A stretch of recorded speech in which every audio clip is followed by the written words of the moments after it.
लड़की वाला ना ठीक, उसमें रबड़ है लेकिन लगाइए ना, लगाइए व्हाइट वाला लगाइए ना। कढ़ाई किया वहाँ। सुनो गर्ल्स आ गए सब सब के सब आ गया। यहाँ से आगे फटाक से सीट से खड़ा हो जाते जल्दी। सो गाइस आप लोग देख सकते हैं पूरा बोलबम का ग्रुप है, पूरा एकदम मस्त ड्रेस में लग रहा है, एक से एक लग रहा है। कमरिया लोग जाओ भाई, लड़की लोग।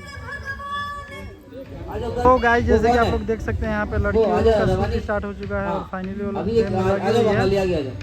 पूरी तरह से।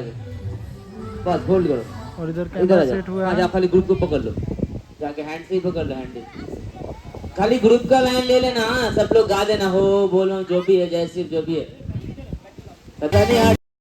तो गाइस यहाँ पे आप लोग देख सकते हैं कि फाइनली शूट जो स्टार्ट हो चुका है। अभी कंटिन्यू बोलबम का ही शूट चल रहा है और अभी ये सारी लड़कियां हैं जो कि आज शायद 6+6 का टीम है हम लोग का।